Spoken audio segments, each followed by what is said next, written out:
안녕하세요. 주말용토입니다.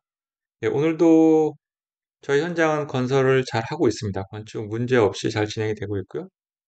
지금 8월부터 시작해서 8월, 9월 두 달, 그리고 이제 10월에 접어들었습니다.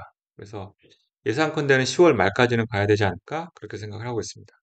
오늘 드릴 말씀은 저희가 소형주택 10평짜리인데 기존에 이제 원룸 형태였죠. 원룸 형태였는데 이제 방이 하나죠. 예, 거실 겸 방 이렇게 돼 있었는데 방을 하나 더 놓기로 했습니다. 방을 하나 더 놓게 되면 한 14평에서 15평 정도 될 것 같습니다. 지금 10평짜리 그 집이. 그렇게 되면 이제 설계 변경을 통해서 건축 허가를 별도로 군청에 다시 받아야 되느냐. 이제 그런 문제가 걸렸었는데요. 건축사 확인 결과 그럴 필요가 없다는 거였습니다. 왜냐하면 데크까지도 저희는 건축 허가 면적에 다 포함을 시켰었거든요.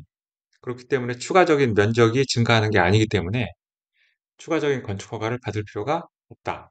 그래서 기존에 허가받은 데크 위에 데크 면적의 일부를 벽을 그냥 설치만 하는 거니까 추가적인 건축허가 필요 없다. 그렇게 얘기를 해서 어렵지 않게 방을 설치하기로 했습니다.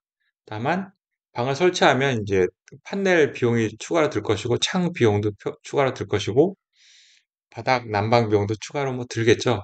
그건 뭐 면적을 추가로 얻는 거니까 방을 얻는 거니까 그건 뭐 감수해야 될 부분이라고 생각이 됩니다. 아무튼 기존의 10평 소형주택은 여러 가지 문제가 있었죠. 그것을 감수하고 저희가 지으려고 했던 건데 원룸형이었고 작기 때문에 거실을 반으로 나눠서 파티션 설치해서 한쪽을 침실로 쓰기로 이렇게 했었습니다. 그런데 이제 이렇게 되면 작기 때문에 뭐 아들도 올 수 있고 그다음에 친척들도 뭐 하룻밤 자고 갈 수도 있고 한데 그럴 경우에는 잘 데가 없는 거죠. 마당에 텐트 치고 자야 될 상황. 그런 문제가 좀 있었죠, 당연히. 그리고 이제 중요한 게 10평짜리 작은 주택이니까 나중에 혹시 살다가 집과 땅을 팔게 되면 10평짜리 집이 팔릴 거냐 그런 걱정도 좀 됐습니다. 팔 수도 있고 안 팔 수도 있고 나중 문제긴 하지만 혹시라도 그런 일이 생기면 집이 너무 작아서 인기가 없을 수 있다. 그래서 이제 좀 걱정이 됐죠. 그래서 지금 투자의 개념으로도 방을 좀 넓히는 게 좋겠다. 이제 그런 판단을 한 겁니다. 그래서 이제 방 두 개로 하기로 했고, 데크가 8평인데, 데크가 이제 건축 허가 면적에 포함이 돼 있으니까, 그 8평 중 4평을 방으로 전환하자. 이제 그렇게 판단을 한 거고요. 새로운 방 주변에 이제 판넬을 저희가 이제 경량 철교울인데, 어, 벽체가 판넬입니다. 판넬. 그래서 시공이 비교적 쉽죠. 가격도 비교적 저렴한 건축 자재고요. 시공도 어, 무슨 뭐 철골이나 목조나 콘크리트나 뭐 이런 거보다는 이제 상대적으로 쉬운 거니까 전환하기가 좀 쉬울 걸로 판단이 됩니다. 다만 이제 방 두 개로 하면 비용 부분은 더 들 거는 이제 뭐 각오를 해야 되고요. 단열도 해야 되겠죠. 데크 쪽 지붕이 설치가 돼 있긴 한데 데크 지붕이 징크 판넬입니다. 징크인데 징크의 두께가 데크는 좀 얇게 돼 있고 본체 지붕은 두꺼웠거든요. 근데 이제 데크 일부가 방이 되다 보니 단열을 별도로 지붕을 바꿀 수는 없고 데크 지붕을 바꿀 수는 없고 그 데크 지붕의 단열을 별도로 방 부분 해야 되는 그런 문제가 좀 있습니다. 그 시간이 얼마나 더 들지는 아직 뭐 거기까지 잘 모르겠는데 아무튼 시간이 더 들겠죠?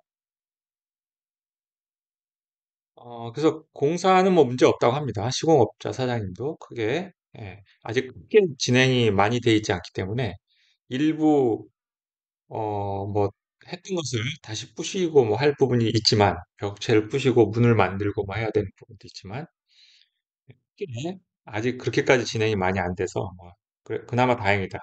결정을 지금이라도 한 게 그렇게 얘기를 하고 있습니다. 또 하나 이제 중요하게 고려해야 될 부분이 데크 부분에 방을 만들다 보니 데크 부분이 줄어들었잖아요. 그게 좀 걱정이 돼요. 와이프가 그걸 가장 걱정을 합니다. 방 늘어난 건 좋은데 데크가 줄었다. 예. 데크에 대한 로망이 있는데 그게 이제 8평에서 데크 면적이 4평으로 줄어듭니다. 그래서 이제 그 시공업자 사장님하고 한참 동안 대화를 했습니다. 이걸 어떻게 할 것인가. 그래서 데크를 결론은 한참 얘기를 했는데 새 방 주변으로 데크를 추가적으로 설치한다. 그렇게 결정을 했습니다. 데크 끊어버리면 방 때문에 끊어버리면 데크 면적이 너무 줄어서 방 앞에 한 60cm 앞으로 데크를 더 당겨서 더 추가로 설치하는 걸로 그렇게 했습니다. 그렇게 되면 이제 땅이 조금 줄어들죠. 정원의 면적이 줄어들어서 이제 그것도 사실은 우려스러웠죠. 그래서 처음 시공업체 사장님은 뭐 60cm가 아니고 한 1m는 더 늘리면 좋겠다 이런 얘기도 했는데 그렇게 되면 정원 면적이 너무 줄어버리는 거예요. 그래서 적은 땅에 뭐 집도 져야겠고 정원도 넓었으면 좋겠고 하다 보니까 이것저것 고려할 사항이 많네요. 아무튼 그렇게 결정이 됐습니다. 이제 문제는 돈이 더 든다는 것. 근데 이렇게 했을 경우에 추가 비용이 얼마나 나올지는 잘 모르겠습니다, 아직은. 그래도 다행히 중요한 틀, 데크의 지붕, 그 다음에 바닥, 기초, 철골, 기둥 이런 것들은 다 돼 있기 때문에 이제 생각보다 그렇게 큰 비용이 들지는 않을 것 같은데 아직은 잘 모르겠습니다. 그다음에 이제 공사 기간이 얼마나 더 늘어날지도 어, 좀 봐야 될 것 같고요. 아무튼 한 일주일 정도 고민을 하다가 결정을 내렸는데 잘 한 것 같습니다. 그래서 공사가 잘 마무리되면 좋을 것 같습니다. 그래서 10평 집이 졸지에 14평에서 15평 정도 되는 집으로 바뀌게 됩니다. 그래서 집의 외관도 그렇고 내부도 그렇고 좀 쓸모가 있어지게 될 것 같습니다. 모양도 외부에서 보기에 집 같은 모양이 좀 조금 그래도 디자인 측면에서 좀 다이나믹해져서 좋을 것 같고요. 내부도 넓어지니까 뭐 당연히 좋을 것 같습니다. 아무튼 돈은 더 들지만 그래도 조금 장기적으로 봐서 투자라고 생각을 하고 그렇게 결정을 했습니다. 자, 오늘은 아, 소형주택 방 하나짜리를 두 개로 늘린 그 그런 사연에 대해서 좀 말씀을 드렸습니다. 감사합니다.